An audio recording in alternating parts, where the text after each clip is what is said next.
இதை கொடுத்தது வந்து டாக்டர் ஏஜி அப்துல் கலாம். இது தெரியுதுல்ல?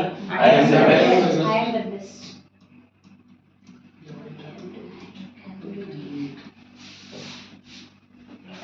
I can do it. அப்புறம் சார் அது லாஸ்ட்ல தான வரும். மாத்தி சொல்றேன். இப்படி சொல்றேன். இப்படி தான் அது एक्चुअली அவர் சொன்னது இப்படி தான் மாத்தி சொல்றேன். I am the best, I can do it. ஆனா தான் பாத்து அப்புறம் நான் God is always சரியா?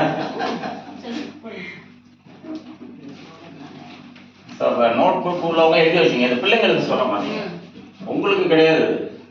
இது பிள்ளைங்களுக்கு சொன்னால் உங்கள் பிள்ளைங்களுக்கு நீங்கள் அது செலவு டியூஷன் அது இது எதுவுமே தேவையில்லை, முன்னேறிடுவோம்.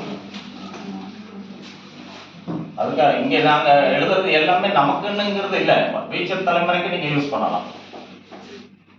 God is always with me. அடுத்தது I am a winner. I am a winner.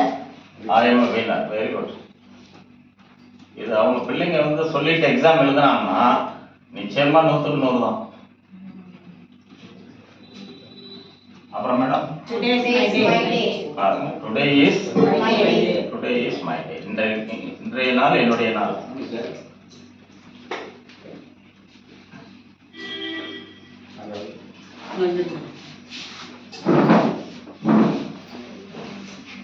So நம்ம இது வந்து ஒரு அஃபர்மேஷன். இப்போ நம்மக்கிட்ட 2 மைண்ட் இருக்கு, கான்ஷியஸ் மைண்ட், சப்கான்ஷியஸ் மைண்ட்.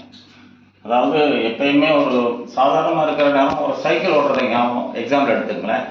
ஆரம்பத்தில் நம்ம சைக்கிள் ஓட்டையில் எப்படி கஷ்டப்பட்டோம், ஹேண்டில் பாரை பிடிச்சி குரங்கு பெடல் போட்டு கீழே கொஞ்சம் மேலே விழுந்து அப்படி தான் கற்றுக்கிட்டோம். அதெல்லாம் கான்ஷியஸ் மைண்டில் கற்றுக்கிட்டது.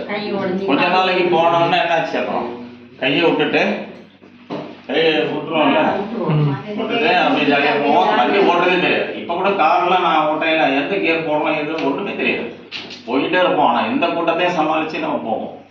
ஸோ அது வந்து சப்கான்ஷியஸ் மைண்டுக்கு போயிடுச்சு உங்க அந்த ஹேபிட். அது மாதிரி தான் இந்த அஃபர்மேஷன் அவர் என்ன சொல்கிறாரு, இது சொல்ல சொல்ல உங்கள் ஆள் மனதை நம்புங்கிறார். உங்கள் ஆள் மனதை நீங்கள் ஏமாற்றணும். உங்கள்கிட்ட அவ்வளோ பவர் இருக்குது, உங்கள் ஆள் மனதுக்கு அந்த பவர் இருக்குது. ஸோ அந்த பவரை நீங்கள் இன்க்ரீஸ் பண்ணுறதுனா டெய்லி காலையில் எழுந்திரிச்ச உடனே நீங்கள் இந்த லைன்ஸு 5 லைன்ஸே சொன்னீங்கன்னா உண்மையிலேயே ரொம்ப சக்ஸஸ்ஃபுல்லாக இருக்கும். ஸோ அதில் ஃபஸ்ட்டு வந்து ஐ ஆம் த பெஸ்ட். பெஸ்ட்டுங்கிறது வந்து 3வது டிகிரி. முதல்ல குட்டு, அப்புறம் வெரி குட், அப்புறம் தான் பெஸ்ட் வரும். இங்கிலீஷில் கிராமர் படிச்சிங்கன்னா முதல்ல சிம்பிள், அப்புறம் மிடில், அப்புறம் அது. ஸோ அதில் நம்மளே பெஸ்ட்டுங்கிறார். அப்துல் கலாம் ஐயாவோட கதை உங்களுக்கு தெரியும் இல்லையா? அவர் வந்து நிறைய குழந்தைகளோட பேசிக்கிட்டே இருப்பார். ஒரு தடவை ஐஸ்வர்யா ராயோட பியூட்டி கான்டெஸ்ட்டில் அப்போ தான் நடந்து முடிஞ்சிருந்தது. அப்போ அவர் ஒரு குரூப் ஆஃப் பொம்பளை பிள்ளைங்கள்லாம் உட்காந்துருக்காங்க, அவர் பேசுகிறார். அப்போ அவர் கேட்குறாரு பிள்ளைங்களை, why you think that Aishwarya Rai is the most beautiful woman அப்படின்னு கேட்குறாரு. நீங்களே ஏன் அவங்க ஐஸ்வர்யா ராய் அவ்வளோ அழகான பெண்ணுன்னு நீங்கள் நினைக்கிறீங்க அப்படின்னு அந்த பிள்ளைகளை கேட்குறாரு. ஸோ ஒவ்வொரு பிள்ளைகளும் ஒன்று சொல்லுது, எப்படி அவங்க அதை ஜெயிச்சாங்கன்னு கேட்குறாரு. ஒரே ஒரு பொண்ணு கடைசியாக நம்ம மேடம் யோகலட்சுமி மேடம் சொல்கிற மாதிரி அவங்க வந்து சொன்னாங்க, பிகாஸ் ஐ எம் நாட் தேர்னு அந்த பொண்ணு சொன்னாங்க. Aishwarya Rai has won the contest because I am not there. நான் அந்த இடத்துல இருந்தேன்னா ஐஸ்வர்யா ராய் தோத்துருப்பாங்கன்னு அந்த பொண்ணு சொல்லுது. எப்படி தைரியமாக அந்த பொண்ணுக்கிட்ட இருக்கிற ஒரு கான்ஃபிடன்ஸ் பாருங்க. அதனால தான் இந்த ஐ எம் தி பெஸ்ட் ரொம்ப இம்பார்ட்டன்ட். உங்க காலையில் எந்திரிச்ச உடனே நீங்கள் சொல்லி பாருங்களேன், உங்களுக்கே உத்வேகம் அதிகமாகும். ஏன்னா நம்மகிட்ட இருக்கிற பவர் நமக்கு தெரியாது. ஸோ ஆள் மனதே அற்புத சக்தின்னு புக் வந்திருக்கு, நீங்கள் படிச்சு பாருங்க. அப்புறம் அவர் வந்து என்ன சொல்லுவார், ஒரு நிகழ்ச்சியில் குத்து விளக்கு ஏற்றிருக்காரு.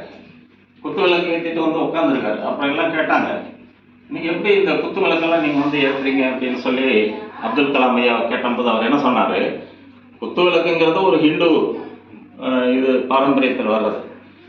அதில் வந்து அந்த விளக்கு ஏற்றுற அந்த கேண்டில் அது யாருக்கு யூஸ் பண்ணுவான்? கேண்டில் கிறிஸ்டியன் கிரைஸ்டுக்காக கேண்டில் யூஸ் பண்ணுவோம். அதை ஏற்றுனது நான் ஒரு முஸ்லீம் தான். இந்திய ஒற்றுமைக்கு இதை விட என்ன இந்து கிறிஸ்டியன். நான் ஒரு நாள் ஒரு பஸ்ஸில் போயிட்டு இருந்தேன். எனக்கு ரொம்ப இன்ட்ரெஸ்டிங்கான ஒரு அனுபவம். ஆவடி பஸ்ஸில் எங்கேருந்து போயிட்டு இருந்தேன். எனக்கு பக்கத்தில் வந்து ஒருத்தர் உட்காந்தாரு.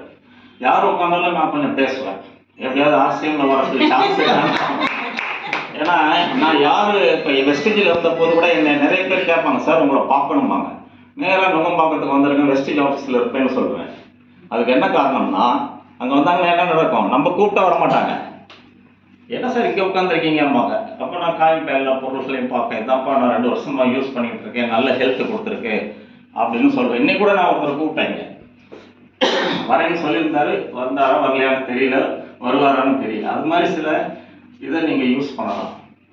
ஸோ இது மாதிரி அவர் நிறைய விஷயங்கள் இந்த மாதிரி அப்துல் கலாம் ஐயா சொல்லியிருக்காங்க. அவர் ஒரு புக்கு ஒன்று ப்ரெசென்ட் பண்ணார், லக்ஷ்மணசாமி முதலியார் அப்படின்னு ஒரு வைஸ் சான்சலர் இருந்தார், மெட்ராஸ் யூனிவர்சிட்டியில் கொண்டக்கட்டியிருப்பார். லக்ஷ்மணசாமி முதலியார். நான் எம்எஸ்சி கெமிஸ்ட்ரிக்காக அட்மிஷனுக்கு போகும்போது அவர் தான் எனக்கு போட்டு கொடுத்தார். அப்போ அதான் லாஸ்ட் பேட்ச் 73ல். அப்போ இடமே இல்லை நாங்கள். அப்போ என்னை கூப்பிட்டு போனவர் அவருக்கு ரொம்ப வேண்டியவர். யாரோ ஒரு பேர் அடிச்சுட்டு என் பேர் அந்த இடத்துல போட்டாங்க.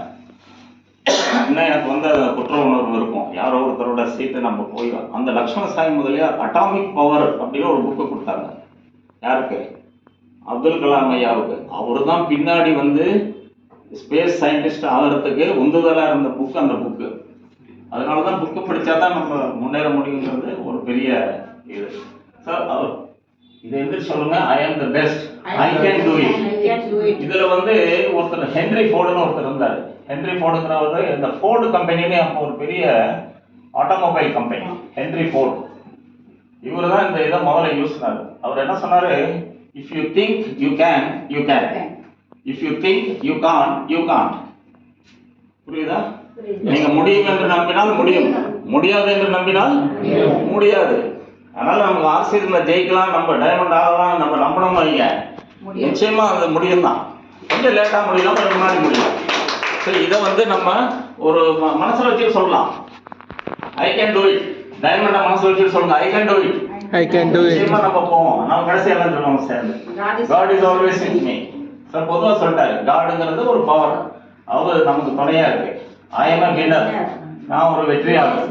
Today is my day, I will make best use of this day அப்படின்னு நான் அடிஷனலாக போட்டுப்பேன். I will make best use of this day. இன்றைய நாளை நான் நன்றாக பயன்படுத்தி கொள்வேன். அவர் என்ன சொல்வாரு, வலது கை பழக்கம் உள்ளவங்களை இடது கையை வசதி சொல்லுவார், இடது கை பழக்கம் உள்ளவங்களும் வலது கையை வசதி சொல்லணும். நீங்க சொல்லி பாருங்களேன், எல்லாம் சொல்லலாமா? I am the best, I am the best, I can do it, I can do it, God is always with me, God is always with me, I am a winner, I am a winner, today is my day, today is my day. அப்படி சொல்லிட்டு நீங்க ஆரம்பிங்க உங்க பிசினஸை. நிச்சயமா ஒரு ஆளு 2 பேரும் நம்ம வலையில விழுந்துருவாங்க. அது ரொம்ப ரொம்ப இம்பார்ட்டன்ட், அந்த நம்பிக்கை. இப்போ பாருங்க, ஒரு தெம்பு வந்து மனசுல இது நீங்க வீட்டு தலைவனா சொல்லி பாருங்க, உங்க பிள்ளைங்கிட்ட சொல்லுங்க, நீங்க இது சொல்லி பார்ப்பான்ட்டு. ரொம்ப காலையில எந்திரிச்சு கண்ணாடி முன்னாடி நின்று இதை சொல்லிங்களேன், நிச்சயமா ஒரு நல்ல இது வரும். காலையில வந்து மைண்டு ஆல்ஃபா ஸ்டேஜில் இருக்கும், எந்த விதமான குழப்பமும் இருக்காது, எந்த சத்தமும் இருக்காது, நிசப்தமா இருக்கும். எங்க காலனிக்கே நான் தான் கிங்க. ஏன்னா நான் வெளியில் வந்தேன், நாய் கூட தூங்கிட்டு இருக்கோம் அந்த டைம். சார் அந்த மாதிரி இப்போ நாய் கிட்ட பயமா இருக்காது, அது வேற விஷயம், நம்ப முடியும். ஒருத்தரை வந்து பாம்பு கடிச்சிருச்சுன்னு சொல்லி நம்ப வச்சாங்க. அதாவது அவரை பாம்பு கடிக்கல, அவர் தூங்கிட்டு இருந்தாரு, அவருக்கு பக்கத்துல செத்த பாம்பு ஒன்று போட்டாங்க. போட்டுட்டு அவரை எழுப்பி, ஐயோ ஒரு நாய் இது பாம்பு கடிச்சிருச்சிங்கப்பா, நாங்கள் தான் படிச்சு போட்டோம் அப்படின்னு சொன்ன உடனே உண்மையிலேயே நுர சொல்லி செத்து போயிட்டாரு பாம்பு கடிக்காமையே. அப்ப என்ன நடந்திருக்கு, அவர் மைண்ட்ல அது ஓடி இருக்கு, உடம்பு பூரா அந்த விஷம் ஏறி இருக்கு. அவருக்கு அந்த கார்டிசால், அது ஹார்மோன் அதிகமா சுரந்திருக்கு. அட்ரினல் கிளான்ஸ்னு ஒன்று இருக்கு, பயந்தீங்கன்னா அதிகமா சுரக்கக்கூடிய ஒரு ஹார்மோன் வந்து கார்டிசால். அதனாலதான் ஹார்ட் அட்டாக் எல்லாம் ஈஸியா வர்றது இந்த கார்டிசால் ஹார்மோன்னால. அது இன்க்ரீஸ் ஆகி அப்படியே எல்லா நர்வஸ் சிஸ்டம் பூரா பிளாக் ஆகி நுரத்தள்ளி வந்திருக்காரு. இத்தனைக்கும் அவர் பாம்பு கடிக்கல. அப்ப என்ன நடக்குதுன்னா, நம்ம நிறைய பயத்துல தான் சாப்பிடுறோம். கொரோனாவில் யாரும் சாகல. கொரோனா வந்து டிவியில காமிச்சா பாருங்க, அங்க ஒரு 20 பணம் எரியுது, இந்த பக்கம் ஒரு 15 பணம் எரியுது, இந்த பக்கம் போன ஆஸ்பத்திரியில் இடம் இல்லைங்கிற அந்த ஒரு தாட்டே மைண்ட்ல நிறைய பேர் என்னாச்சு, கொன்றுச்சு. வேற ஒண்ணுமே இல்லை, பயம் தான் அதிகமா. நம்ம உடம்புல ரொம்ப வலு இருக்கு, இம்யூனிட்டி நிறைய இருக்கு. ஆனா இந்த ஹார்மோன் கார்டிசால் ஹார்மோன் இன்க்ரீஸ் ஆனா உங்களோட இம்யூனிட்டி பவர் குறைஞ்சு போயிருங்கிறாங்க. அதனாலதான் அந்த அஃபர்மேஷன் சொல்ல இல்லை, ஆள் மனதுக்காக நம்ம சொல்றோம். இதை எந்திரிச்சு காலையில நீங்க சொன்னீங்கன்னா பிரமாதமான ஒரு எஃபெக்ட் கிடைக்கும். இதை நீங்க எழுதி வச்சு வச்சுங்க. ஒரு இடத்துல நீங்கள் செவுத்துல எங்கேயாவது போடுங்க, சொல்லுங்க. உங்கள் பிள்ளைகளுக்கு நீங்கள் சொல்லுங்க. நிச்சயமாக உங்கள் வேலை பாதி வேலை குறைஞ்சிடும். எந்த இது இருந்தாலும் அவங்களுக்கு மனசில் ஒரு நம்பிக்கை வரும். ஸோ நம்ம இது சொல்லலாம் அப்படின்னு. இப்போ நம்ம எந்த பிஸ்னஸில் இருக்கோம், ஆர்சிஎம்ல இருக்கோம். வெளியில் போனால் நிறைய அவமானங்கள் நடக்குதா இல்லையா?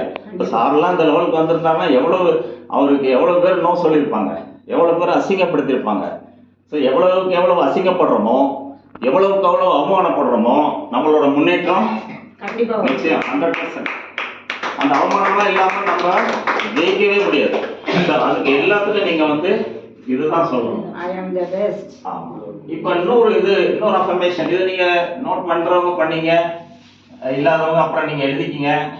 இனிமேல் என்னுடைய கிளாஸில் வரையில நீங்கள் ஒரு சின்ன note book, pocket note book எடுத்துகிட்டு வந்தீங்கன்னா கூட உங்களுக்கு திருப்பி பார்க்கையில ரொம்ப ஒரு யூஸ்ஃபுல்லாக இருக்கும். அடுத்தது பாருங்க, மணி பிரேயர் சொல்லுங்க மேடம். மணி பிரேயர். டெய்லி கேட்குறீங்களா? சொல்லுங்க. My dear money, I am sorry. இப்போ இந்த my டியர்ங்கிறதுல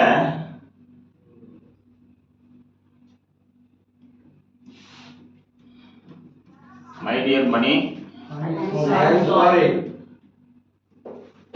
Forgive me. Please forgive me. Forgive me.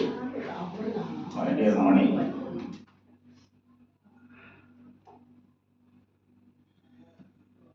Here is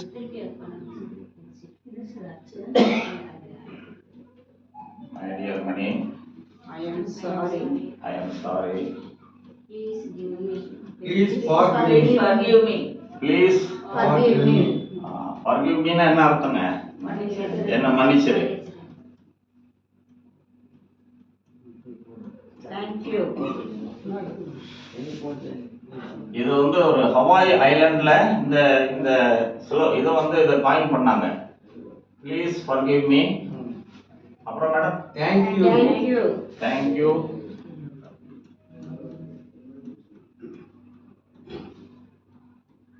அடுத்தது I love you. I love you. Very good sir, super. I love you. I forgive myself. I forgives myself. I forgive இது என்ன அர்த்தம்னா, universe என்னை மன்னிக்குது. ஐ forgives myself. இதுக்கு தமிழாக்கம் பண்ணியும் நம்ம எழுதி வச்சுக்கலாம். இப்போ இதுல இது மன்னிக்க மட்டும் கிடையாது. இந்த இடத்துல நீங்க எது வேணாலும் போட்டுக்கலாம். உங்க பைக்கு நீங்க காலையில் எடுக்கிறீங்க, கார் ஓட்டுறீங்க, இதை சொல்லிட்டு எடுங்களேன். கார் எந்த மக்களும் பண்ணாது. My dear car, I am sorry.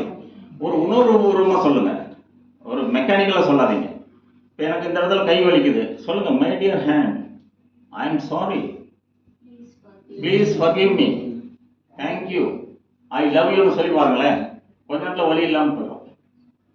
இந்த கைக்கு நீங்க ஏன் இந்த ஐ எம் சாரி சொல்றீங்க தெரியுமா? நான் உனக்கு வேண்டிய சத்து நான் கொடுக்கல, நான் உன்னை நல்லா கேர் பண்ணிக்கல, அளவுக்கு அதிகமான வெயிட்டை நான் தூக்கிட்டேன், அதுக்கெல்லாம் நம்ம என்ன பண்றோம்? இதுக்கு சாரி சொல்றோம், அந்த வலிக்கு. அதனால இதை நீங்க எந்த சந்தர்ப்பத்தில் கூட சொல்லலாம். இதை நிறைய சந்தர்ப்பங்களை பயன்படுத்தி நிறைய பேர் பயன்பட்டுருக்காங்க. எங்க பிரதருக்காக நான் இதை சொல்றேன். அவர் கேன்சர்ல அஃபெக்ட் ஆயிருக்காரு. அவங்க டாக்டர் லண்டனுக்கு போயிடுச்சு, வந்துட்டு அதுக்கு எழுதி கொடுத்தேன். இது அங்கிருந்து நீ சொல்லுமான்னு இங்கிருந்து நான் சொல்றேன். இப்போ டெய்லி எனக்கு காலையில் ரெகுலராக கரெக்டாக அந்த 5 மணினா ஒரு மெசேஜ் போட்டுறாரு. ரெகுலராக வரல மெசேஜ். அப்போ ஒரு ஆள் மொபைல் எடுத்து என் மெசேஜை பார்த்துட்டு அவர் ஆன்சர் பண்ணுறாருன்னா அவருக்கு ஹெல்த் நல்லா இருக்குமா இல்லையா? அது மாதிரி இதையும் நீங்கள் இப்போ நமக்கு மணி நிறைய வரப்போகுதுன்னா என்ன அர்த்தம்? நம்ம ஆர்சிஎம்ல நல்ல பெரிய லெவலில் ஜெயிக்க போகிறோம்னு அர்த்தம். அதனால இந்த ஸ்லோகத்தையும் பிள்ளைகளுக்கும் சொல்லிக் கொடுங்க. நீங்களும் எப்போ பார்த்தாலும் நீங்கள் எந்த வேலைக்கு போனாலும் சரி இது சொல்லுங்க. நிச்சயமா அந்த வேலை நீங்க போற வேலை சக்சீட் ஆகும். சரி, இதுவும் ஒரு விதத்துல ஒரு பிரேயர். இது ஹவாய் ஐலாண்ட்ல ஒரு பெரிய, அதாவது அங்க ஒரு இது இருந்ததுதான், ஜெயில். அந்த ஜெயில கொடூரமான கொலையாளிகள், குற்றம் செஞ்சவங்களை பூரா அங்க போட்டுருவாங்களாம். அப்ப அங்க அவங்கள பாத்துக்கிறதுக்கு நிறைய டாக்டர்ஸ், நர்சஸ் எல்லாம் அங்க ஒரு ஹாஸ்பிட்டல் இருந்ததாம். ஆனா வந்த டாக்டர் யாருமே இருக்கிறது இல்லை. ஏன்னா அவங்க பேஷண்ட்டை போய் தொட்ட உடனே அவங்க என்ன பண்ணுவாங்க? ரொம்ப வயலண்டா பிஹேவ் பண்ணுவாங்க. அந்த மாதிரி ஆஸ்பத்திரிக்கு ஒரு டாக்டர் போட்டாங்க புதுசா. அவர் என்ன பண்ணாரு? அவர் போய் ஆஸ்பத்திரி உள்ள எல்லாம் எங்கேயுமே போகல. அவர் ரூம்ல போய் உட்காந்துக்கிட்டாரு. அங்க இருக்கிற அந்த ஜெயிலில் இருக்கிறவங்க அவ்வளவு பேரோட ஃபைலையும் கேட்டார். அவங்க போட்டோ ஒட்டி அவங்களோட ஃபைல் இருக்குல்ல, ஒவ்வொரு ஃபைலையும் வச்சுக்கிட்டு இதுதான் சொன்னான். ஒருத்தர் ஜான் வைங்க, my dear John, I am sorry, please forgive me, thank you, I love you, I forgive my self. இப்படி ஒவ்வொரு அந்த ஜெயிலில் இருக்கிறவங்கள பற்றியும் தினமும் அந்த ஃபைல் எடுத்து சொல்லிகிட்டே இருந்திருக்காரு. கடைசியில் பார்த்தீங்கன்னா அதுக்கப்புறம் அவங்க எல்லாரும் நல்லா பிஹேவ் பண்ண ஆரம்பிச்சிட்டாங்க, நல்ல ட்ரீட்மெண்ட் வாங்க ஆரம்பிச்சிட்டாங்க. அந்த ஜெயிலே க்ளோஸ் பண்ணிட்டாங்க. இத்தனைக்கும் அந்த டாக்டர் யாரையும் போய் பார்க்கல, செக் பண்ணலை, ஒன்றும் செய்யலை. அவங்க முகத்தை கூட அவர் பார்க்கல. நடந்தது இதில் இது இன்டர்நேஷ்னல் லெவலில் இதை ப்ரொமோட் பண்ணாங்க. ஹவாய் ஐலண்டுன்னு ஒரு ஐலண்ட் இருக்குது, அங்கே நடந்த ஒரு நிகழ்ச்சி. ஸோ அவ்வளோ பவர்ஃபுல்லான ஒரு டெக்னிக்கு நான் இன்னைக்கு சொல்லியிருக்கேன். ஸோ இன்னைக்கு வந்தவங்க லக்கி, வராதவங்க பரவாயில்ல, நீங்கள் சொல்லுங்கள், நீங்கள் உங்கள் குழந்தைகளுக்கும் சொல்லுங்கள். அவங்களுக்கு நிறைய வாழ்க்கையில் நீங்கள் எவ்வளவோ கஷ்டப்படுறீங்க, அவங்களுக்காக இந்த 2 சொல்லிக் கொடுக்கூடாதா? தாராளமாக சொல்லலாம். இதை எப்பயுமே சொல்லலாம். நமக்கு எந்த சந்தர்ப்பத்தில் வேணாலும் சொல்லலாம். என்ன நிகழ்வோ அந்த நிகழ்வை மட்டும் இந்த மைடியருங்கிற இடத்துல நீங்கள் சப்ஸ்டியூட் பண்ணிருங்க. ரெண்டுமே எப்போ வேணாலும் சொல்லலாம் சார். 2 சொல்லலாம். இதில் நீங்கள் உங்களுக்கு இதுக்கு தகுந்த மாதிரி மாற்றிக்கலாம். நீங்கள் யாருக்காக ப்ரேயர் பண்ணுறீங்க, இல்லை ஒரு நிகழ்வுக்காக ப்ரேயர் பண்ணுறீங்க, இல்லை ஒரு ஃபங்க்ஷனுக்காக பண்ணுறீங்க, ஒரு ஆளுக்கு கல்யாணம் ஆகணும் ப்ரேயர் பண்ணுறீங்க, அடுத்த நாளே உங்களுக்கு ஒரு ஃபோன் வரும், எப்போ இங்கே ஒரு பொண்ணு இருக்கு பாரு, பிடிச்சிருந்தா பார்த்து பண்ணுங்க அப்படின்னு சொல்லி வரலாம் சார். அது மாதிரி இது 2ம் நீங்கள் நிச்சயமாக சொல்லணும். உங்களுக்கு வராது, அவங்களுக்கு வராது. அதான் அவர் சொல்லுவார், இதை எத்தனை பேர் நம்புறீங்க, காதில் பூ சுத்துறீங்கன்னு கேட்பாரு. பாதி பேர் பூ சுத்தினா உங்களுக்கு நடக்காது. அது மாதிரி நம்புறவங்களுக்கு தான். நம்புற வரைக்கும் கடவுள். அந்த சிலை திருட்டு போச்சுன்னா என்ன ஆகும்? இப்போ நம்புற வரைக்கும் கடவுளை கும்பிடுறோம், அது சிலை திருடு போனா திருடு தான். அது கடவுள் இருக்கிற வரைக்கும் தான் கும்பிடுவீங்க. அந்த சிலையை எவன் தூக்கிட்டு போயிட்டான், அப்போ கடவுளை திருடிட்டு போயிட்டானா? கடவுளை திருட்டிட்டு போனான், சிலையை தானே திருடிட்டு போனான். அது மாதிரி தான் ஒரு ஆலமரம். எந்த கிளி அந்த ஆலமரத்தை ஏமாற்றியதோ தெரியவில்லை, அது அந்த நாள் முதல் தாடி வளர்க்க ஆரம்பித்து விட்டது. ஆலமரம் ஒரு சுடுகாட்டுக்கு ஒரு பிணம் உயிர் கொடுத்தது. ஒரு சுடுகாட்டுக்கு ஒரு பிணம் உயிர் கொடுத்தது. அப்பதான் அந்த சுடுகாடு ஆரம்பிச்சிருக்காங்க. அது வரைக்கும் எந்த பணமும் போகல. ஸோ ஃபர்ஸ்ட் டைம் போனச்சு அந்த பணம். உடனே ஒரு கவிஞர் அவர் என்ன எழுதுறாரு, அந்த சுடுகாட்டுக்கு அந்த பிணம் உயிர் கொடுத்தது. எங்க வீட்டில் கூட அடிக்கடி சொல்லுவாங்க, எல்லாரும் எங்கேயும் கூட்டிட்டு போகாத இடத்துக்கு என்னை கூட்டு போங்கம்மாங்க. நான் உடனே அவர் கூப்பிட்டு நேராக சுடுகாட்டுக்கு போயிட்டேன். அப்போ என்னங்க நீங்க இங்க கூட்டு வந்துட்டீங்க, இங்க வர்றதுக்கு அவன் சாவுறான்.